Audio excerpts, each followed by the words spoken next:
Today we'll be talking about the top 3 mistakes in a marriage interview, green card application. But before that, don't forget to follow this channel, hit the button so YouTube will know to actually share the video, to more people who may need it.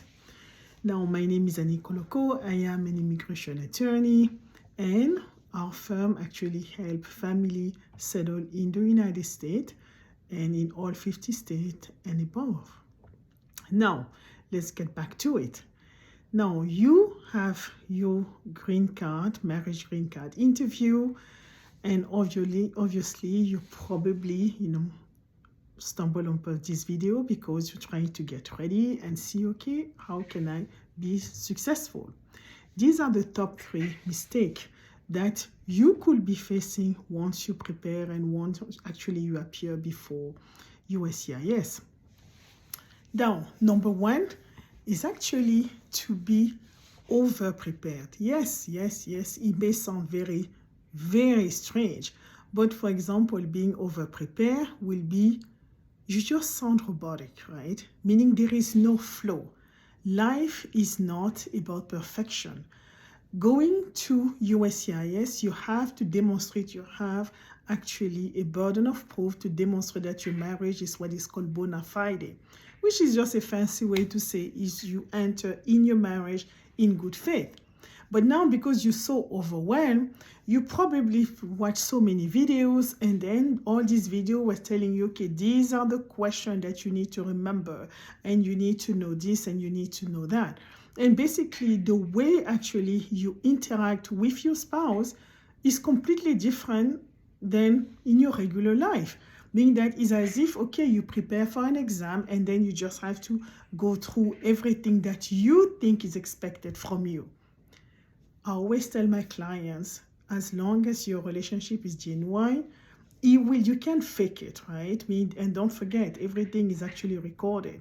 Meaning that you sound too robotic, it sounds too prepared, it sounds as if, okay, you just learned this, and that actually could raise some issue and could raise some question whether this marriage was actually entered in good faith, or is it just an arrangement between you two.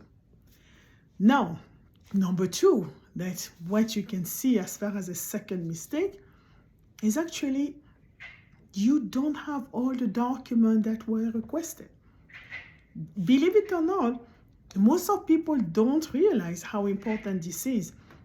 The best way to actually make your marriage green card interview go smoothly is to make sure that all your documents are in order. Make it easy, really, for the officer. Don't forget they have tons and tons of cases. And best practice is basically look at the letter, the interview letter that was sent to you, right? And it has all of the list of documents, among which your birth certificate, because we need to identify you.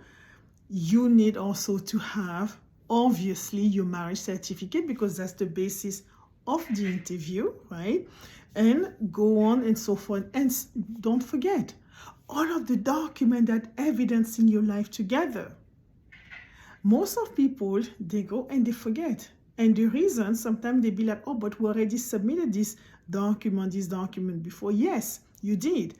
But now it's the interview. Maybe what you did submit, for example, your marriage certificate, or maybe the birth certificate, those were copies. You need to bring the original. Look at the interview letter and go step by step.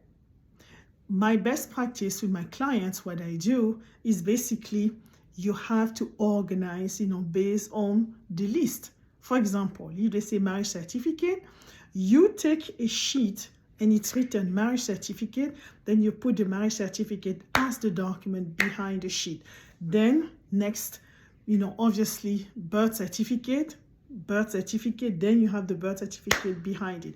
Meaning basically by the time you go in front of the officer, you have a stack of documents that is extremely well organized. When they ask, then you can flip through it and then you can hand it over. That will be my suggestion to you. Meaning that go through that list and make sure that way you make pretty sure that you forgot absolutely nothing. Meaning this is very important, meaning that we did cover the first, obviously the first mistake, don't be too robotic. The second mistake, right? Meaning basically you don't have all the document. And the third mistake is basically you don't know all the information that you need to know about your spouse. For example, think, and again, don't overthink, don't try to remember. What will you know as spouses? Do you know your spouse siblings? You should know about that. How many siblings does your spouse have? Because the officer can ask about it. They can ask about maybe what's your favorite meal, what's your spouse's favorite meal. Don't forget, they can actually split you up, right? And compare your answer.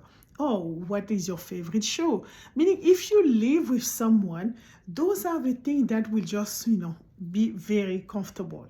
And again, don't worry if you don't know everything, because sometimes, and in real life, there will be this very comfortable rapport where, oh, you don't have all the exact answer, but there are some fundamental that you should know.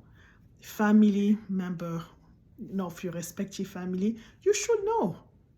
If your spouse was married before, you should know. If your spouse have children, if both of you have children even prior to the marriage, you should know about that. You should know the age, you should know this and that. Meaning all of these, you should know. And the best way is basically you can, review, refresh, but there are some information, it is not something that you should refresh because that will be evidence that you probably do not have what is called a good fit marriage. But basically, this is very important.